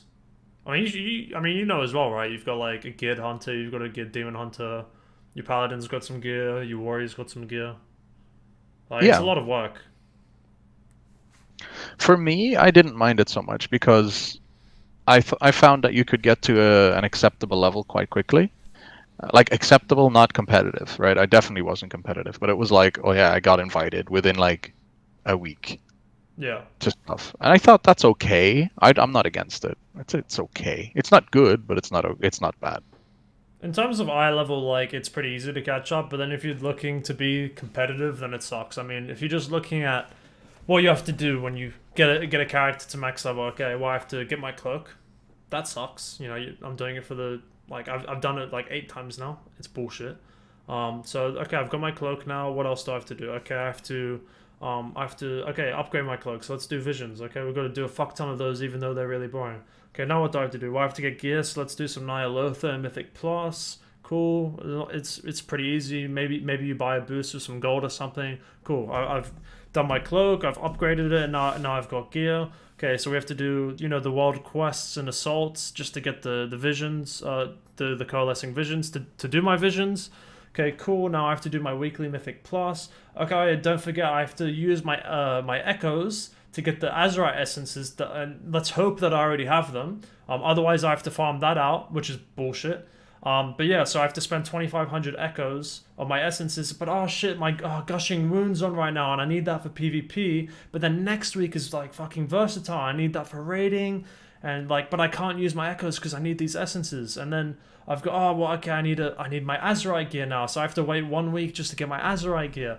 It's like, I can like when I ramble about it, it sounds really long, but it is like a fucking process. There's so much shit to do if you like want to make an alt character competitive, at least. Yeah, competitive. I fully agree. Yeah.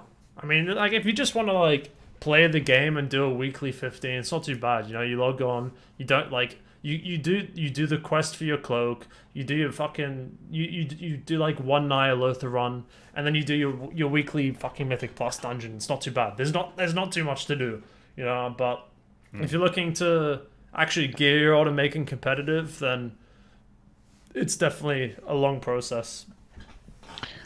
How would you go about fixing that? Because if you don't have like, I don't know, I just don't see too much of an issue with the outline of like corruptions with the vendor up, right? Like I don't agree with it needing to be a rotation. Like for example, Gushing Winds is up now, but it won't be for the next Is it 5 weeks now? if I Oh don't no, buy it it's now. not. No, it's not. Oh, I'm I'll giving do an two example. things. I'll make it so if you've unlocked essences on a character, then you don't need any echoes, but you can just buy them straight up.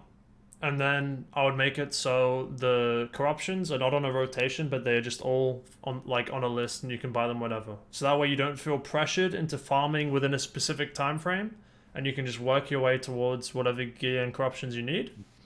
And that way you don't feel like you're wasting your echoes by spending it on essences. Or at the very least, make them like 500 like they used to be, because it's fucking long enough just to get them. Yeah, essences is BS. I agree, but that's just a system, right? I'm talking about general design and how to future-proof it. Essences aren't going anywhere. Yeah. But that, like, Um, if we were changing things right now from a design standpoint, that's what I would do. Like those two things, and then I think the cloak is really boring, especially if you hate farming vision. So like, some other things I would do, is I'll make it so you can purchase sockets with echoes because visions are really boring, and I think it's just too long. And then on top of that, like they have already really improved the system with upgrading your cloak, so it's not even too bad to upgrade now. Um, but I would maybe even make it so you can just like upgrade your cloak level with echoes as well. If you don't want to actually do the visions, can you make it like rank 6 to rank 7 with the echoes, or is that only like the +3 corruption resistance? it's only the +3 Yeah, that's corruption what I resistance, thought. I But believe. yeah, at the very least, I would also make it so you can buy sockets with echoes because farming visions for it is just really boring.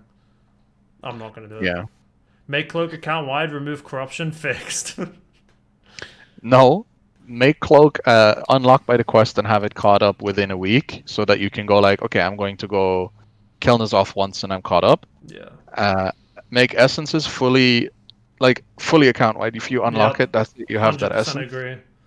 Um, remove corruptions. I don't mind corruptions as long as they're all on the vendor right now because they just make things kind of crazy OP and you can have interesting builds. So I think they're okay to have, but please don't bring them beyond this patch. Yeah, I think corruptions are fun for the moment purely because you can buy them. But if you couldn't buy corruptions at this point, Yeah, it get would rid of just them. be the biggest joke. Like the fact It that you would. can buy them is great, but I really don't like that it's on a rotation because it makes you feel pressured to play the game quite a lot within a certain time frame, which is not fun. Like I understand they're trying to incentivize you to play the game. It's like okay, I have this much by this point, but it just makes it not fun. Like I'm like, oh, versatile's next. I switched to protection warrior from arms where I had a full expedient build. I thought, okay, well I need full versatile. So in 2 weeks I farmed 45,000 echoes. Honestly, it wasn't that bad because I played the game a lot, but it was a lot of work. Like if you just play WoW for a few hours when you get back home from work and you're not degen like me, then it's a pain in the ass. Just make it so you can progress at your own pace instead of Hmm. being forced by Blizzard to do what they want you to do. Yeah.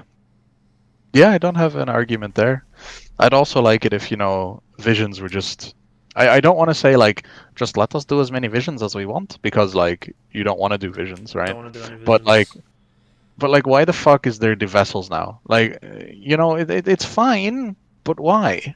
Why are you limiting access to these systems? It's just like, It's true. Well, they've okay, changed that with Torghast. They're making it so you can do as much as you want, so that's nice. But yeah, it does seem like they're listening to the community, but then it also seems like they're still really fucking stubborn. Like, we're telling them that there's no chance in hell that they're going to be able to balance these Covenant abilities, and they're like, don't worry. We got this. It's like, no, you don't got this. You've never fucking done it right. You fucked up everything in WoD.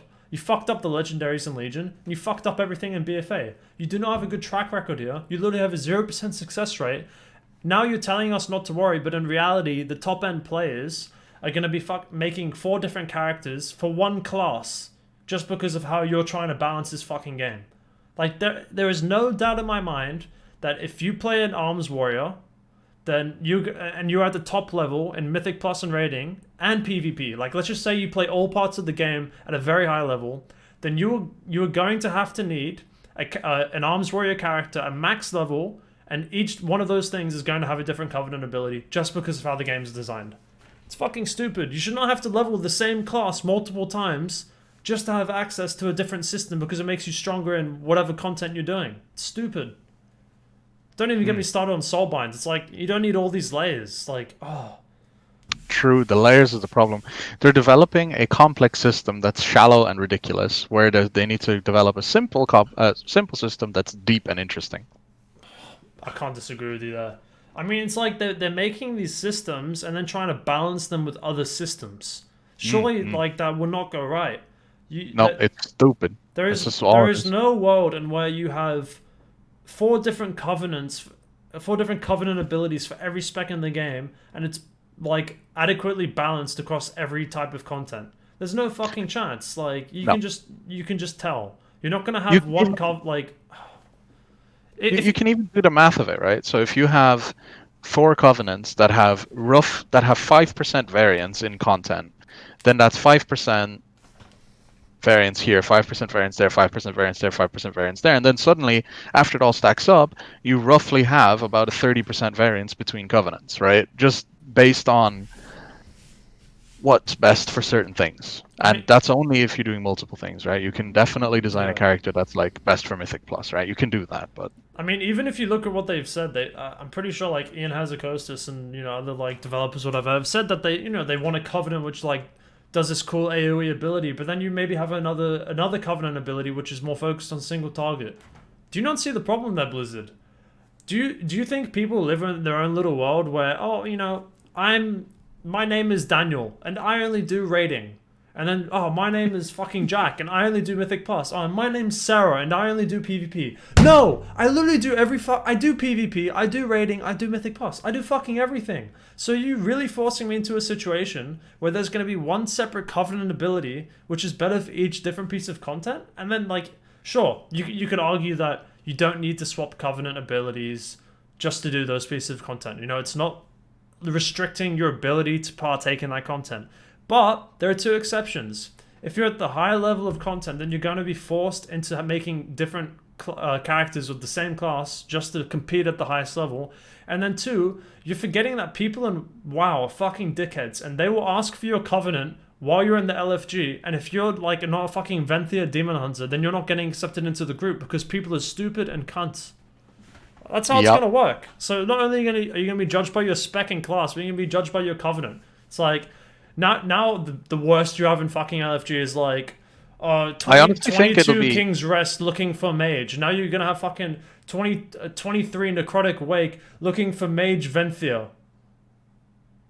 yeah. I think it's going to be slightly different than what you say, and I think it's actually going to be more toxic. I think it's not going to be um, what covenant are you? It's going to be you sign up, you're a demon hunter, and the meta is Ventir demon hunter, right? Let's pretend. But I'm a fucking Revendreth demon hunter. They're not going to be like, what covenant are you? They're going to assume I'm Ventir, and then they see I'm Revendreth and kick me. Yep, 100%. It's like if you invite a mage, you just assume it's fire mage. But then if you see it's a frost mage, you're getting kicked, buddy. It's like that's just how the meta is. Like it doesn't matter if you don't need to be that covenant for the content you're doing, but the fact is that player perceptions are gonna essentially like exclude you if you are not a meta pick. So if you're like a Fury Warrior and the best for that is like Bastion or something, then like you're just not gonna get picked into like decently high keys or groups if you don't have the optimal meta setup, which sucks. Yep. It sucks because like from that standpoint, it does restrict your ability to play the game how you want to. Like sure, maybe you want to go Revendreth because you think it looks fucking awesome because it does, but you can't because you're a raider and okay, well you have to go fucking Bastion. It's like okay, it sucks. You can still do the content, but not really because you're not going to get into groups if you go the other one. I want to partly make the argument that it's not Blizzard's fault or problem, because like for the super highest content, it's not an issue. I don't think so. Like if you're pushing plus 30s, you're going to pick what's best, and there's always going to be something that's best, right? There's going to be 1 to 5% difference no matter what. Yeah. Okay? So like that's fine, and the best of the best of the best will congregate to what performs the best. I think that's fine. The issue is that these top performing things trickle down, and it's a social and community reaction to then say this is acceptable and this other thing isn't. Back in vanilla, people played really unoptimized stuff because people didn't know better. Yeah. And that kind of needs to come back, because what does it really matter if the fucking mage you're playing with is Frost if you're doing a 19? Like, Yeah. it actually doesn't matter. Like, I fully agree with you. And, like, I was watching, I don't know if you watched it, but Preach had pretty much an interview or, like, kind of podcast thing with all the top Mythic Plus players and, multiple MDI champions. So they had, he had Now, which is a protection warrior, I think, and 2-time winner of MDI. He had Femclap, which is another warrior, or tank at least. Then they had a DPS on who plays Fury Warrior, and then a healer who plays fucking like everything, I guess, but probably Monk and MDI. Anyway, so Preach had this like podcast thing with all the top MDI people, and they were actually discussing this very topic. And one idea one of them had was to do an MDI, an off-meta MDI, where they took like just random, like the lowest represented classes, like Shadow Priest or whatever, and played that in MDI just to show people that you can still do these like high keys and ridiculous record speeds, kind of to change public perception, because you can still do it really fucking quickly in a fast time, but it's just like going to be 2% slower. Yeah. But they also agreed, like us, that it isn't Blizzard's fault, and there's not much they can do about it because there's always going to be a meta. But it literally just comes down to player perception and kind of changing that. Yes. So I 100% agree with you there. I just think the main problem is that you're restricting people from playing the game if they want to do different types of content, which is frustrating. I think that sucks. I think how would you? I just don't. How would we actually change it? Like, how do we change public perception? Because I know that you and me both have fallen victim to that as well, where it's like, do we take this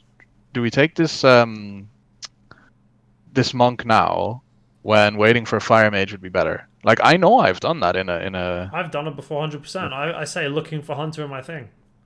Yeah, so it's like, if we don't do it, and yet we recognize that it would be better for the game if we could just let people play whatever they wanted. And I would actually make the argument that someone who dedicates a lot of time to playing their preferred spec, let's say Sub Rogue or Frost Mage, would be better than an average Fire Mage or Outlaw Rogue in terms of skill. Then I don't know, if we don't do that, then how do we change, or how do we expect other people to change? Like, I know I've definitely done the former thing where, you know, you go for the meta, but I've also like taken elemental shamans in like a +20 workshop and been fucking surprised by their damage. I had an elemental shaman like murder a fire mage in a workshop, and I was so surprised. I was like, what, your class can do that? Why haven't you guys played more? Like, or the example we like to go back to is Warlocks being a bad Mythic Plus class until you invite Leon. Yeah, true. I mean, Leon's been on the podcast before. He's fucking crazy at Death Sherlock, and he makes warriors just look absolutely broken in Mythic Plus. But I mean, even when I did my 22 freehold the other week, I mean, I invited a Windwalker monk, and he pumped, dude. He did like 105k overall. He did fine. No complaints. Like, so I'll take the off-meta classes, but I think everyone definitely falls victim to those perceptions of what the meta is. And I think that's just because people want to guarantee that they time their key. So maybe they assume if you're playing the meta that you care more about the game or something. But you could also look at it from a different viewpoint, where if you're playing your class at a higher level, then you're probably really good at it. I mean, that's partly true, right? Like I said, if there's something that performs better, then the top of the top will flock to it. So if you are playing the meta, it is safe to assume that you know the meta and therefore care about stuff, right? So there is that aspect. Yeah, like I play the meta. Like, exactly. And when Shadowlands comes out, then I'll probably play the meta if I'm tanking. Honestly, because I really enjoy every single tank spec except for Guardian Druid. If Guardian Druid is the meta, then I will not tank. Dude, I actually, look, man, hate me for it all you want, but because I play Demon Hunter and fucking BM Hunter, I actually like Guardian Druid as it is right now. I think it's so boring. Swipe friendly. It's fucking great. It's like Feral dudes. Just it feels so unimpactful. It feels just not impactful at all. Like, oh, Thrash, dude. Like when not true, but it's so boring. To me, I don't know. Maybe it's just because I have a different perspective, but like it feels the same as just spamming Thunderclap. Just that Thunderclap has a better visual. Yeah, well, that's important. Thunderclap. It's like fucking bam, you stomp the ground. It's awesome. I love it. It's cool. Yeah, it is awesome. It really is. But I don't see much difference in spamming Thrash than spamming Thunderclap to me, right? Like there is a difference because warriors are better, but well, for me, in terms of like the difference between the two, it's mainly like the active mitigation. Like I like the skill of managing my shield block and ignore pain, and all the resources that come along with it, and then weaving in cooldowns to survive. I think that's cool. It's fun, and that's why I really like how it works now with anger management, even though they're kind of gutting it in Shadowlands.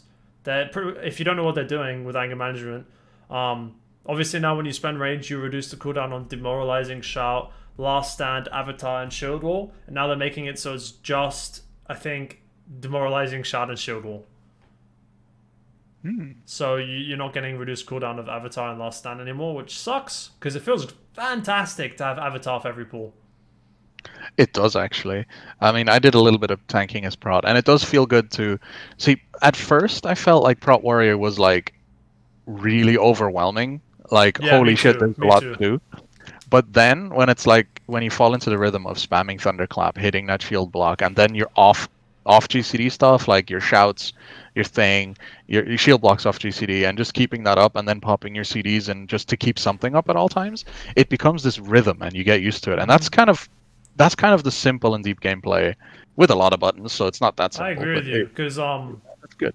honestly, like a big thing for me with Pro Warrior was just sorting out my keybinds. When I started playing Pro again, and because it's been a spec I've played a lot in the past before, but I came back to it now, it was just so complicated. It felt like I had too much to do, and it was really confusing. But yeah, once you get the hang of it, it just feels like this rhythm. Like, okay, I've got shield block up, and okay, I'm gonna be able to like keep my shield block rolling, and then I'm using ignore pain here because I've got too much rage. But then, in a few seconds, I'm going to have to put my last stand because I'm not going to have a shield block and I'm taking a lot of damage here. And then sometimes, it's a bit more chill and, you don't even need to use shield block. Like, okay, I'm going to save this for the next pack.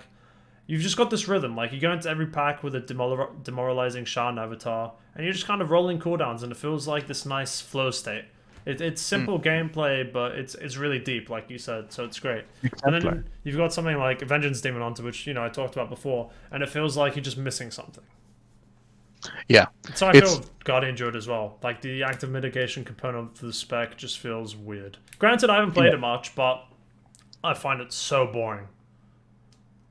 It's because in Guardian Druid you're just spamming Iron Fur, whereas like Iron And Fur is frenzied effectively regen, right? shield block, right?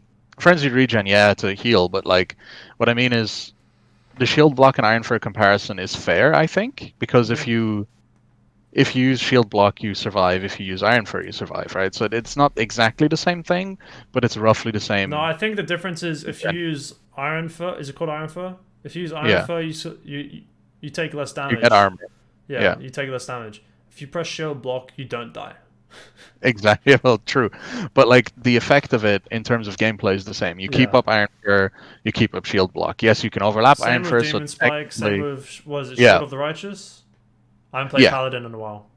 Exactly. So theoretically, they're the same thing, but it doesn't feel like Druids is more interactive because you can literally just spam it based on rage, and shield block has charges, and that's a tiny difference, but it makes a So huge difference important. in how it feels. So important.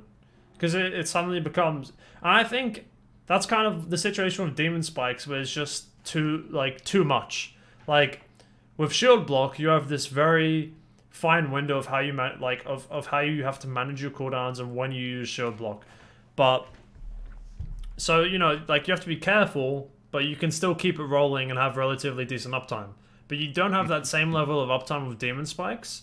So like you pretty much like I feel like you're taking so much damage as a Vengeance Demon Hunter in high keys that you have to press it when it's up, and then if Yeah, when you can't press it you die, and that's like the difference. Like yeah. as a protection warrior, you control when you've got your shield block up, and like when you actually need it for the which, but you can still have good uptime. But with like Vengeance Demon Hunter, you just have to keep it off cooldown for the most part because The otherwise you're issue fucked. with demon spikes is as well that it's way less impactful. Like Iron Fur, you can overlap so that you get way more armor, and Iron Fur as baseline gives you more armor than demon spikes does. So you can overlap, and it just gives you more. Whereas fucking demon spikes is just a tiny little armor increase that actually doesn't do much. Yeah, that's Like I've true. died through demon spikes Yeah. multiple times. It's just like, okay, maybe it's the healer's fault, maybe I stood in something, but like if I'm playing my warrior and I put shield block up at that time, I'm not gonna die. Yeah, that's true. I mean, you can very much tell, like, when you're playing Protection Warrior, you can very much tell or like notice the damage you're receiving when you have shield block up and when you don't have shield block up. Like, yeah, you can Mhm. press ignore pain, but if I'm doing a big pack and I don't have shield block up, then I feel it. Like, you have to press the cooldown, you have to do something. You have to like leap away, you have to kite, you have to root with thunderclap or something just to like I did that in like I was doing a Tol'Degor 20 yesterday. I like pulled the whole first room, and like I feel great. But then after my I use my last stand, and then I don't have any shield block. I don't have shield block up for like I think 5 seconds for a bit, just with how it works out. So I literally like leap away a bit. I like keep my distance and root them with thunderclap. And okay, cool. I've shield block up now, and I can go back in the action.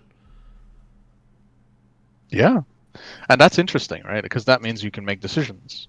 Yeah, of course. It's there's a meaningful impact on gameplay, right? Yeah, But you don't have yeah. that with other No, specs as much. That's why I think like Pro does really well, and like it seems like they don't really know what they're doing too well with the nerfs. Like keep the gameplay as it is, but just nerf how effective it is, in my opinion. Like even yeah, if you, but I like, don't know, like they've swapped all the talent rows and it's just fucking messy now. They've put bolster in the same row as anger management, but then they've nerfed anger management. They've like really nerfed into the frame, put in a really good talent as well. Like the rows now, like all made sense. Like they all did like different. They all did like the same thing in different ways, but now they've just put all the good stuff in the same rows to make more difficult choices when really it feels like worse choices.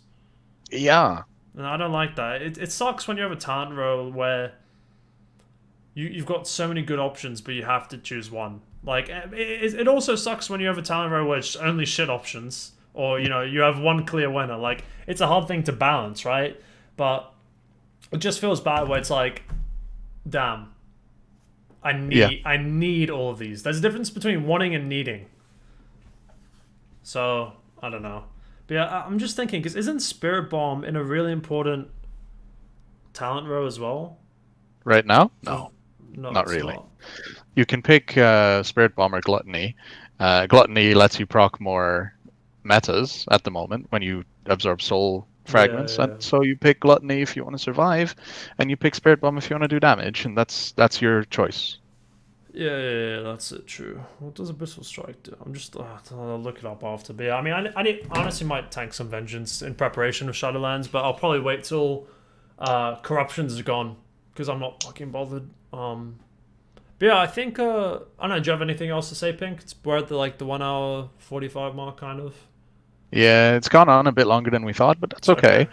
We always Um, do I this. don't, yeah, I don't have much to say at this point anymore. I think we covered kind of what I wanted to talk about for sure. I do want to get another episode in soon and talk about real life stuff and maybe some For futurism sure. things because like I've been in a little bit of a let's watch these like amazing videos about potential future and it's just cool. Uh, but yeah, I've been that's doing kind that a of it bit for too. me. Yeah, I mean, so quick recap. We really just talked about Shadowlands and design philosophy of Blizzard and, a lot of class changes and ideas. It's been a good episode. I don't know what the fuck I want to play in Shadowlands, but if it's tank, probably the meta. Pink's looking at Demon Hunter and Warrior and Death Knight. So yeah, I mean we'll keep you guys posted and probably going to be doing another podcast next week and try to get back in the rhythm of things. Obviously, real life does come up, so we haven't done a lot of YouTube shit the past few weeks, but hey, who's watching? Not me. Anyway, we'll catch you guys tomorrow. Fucking not tomorrow. We'll catch you guys next week. And we hope you enjoyed the episode. Leave in the comments what class you're going to play in Shadowlands. Yeah, thanks for watching. If you enjoyed the video, please feel free to leave a like and subscribe. I love you all. Do it, boys. Night.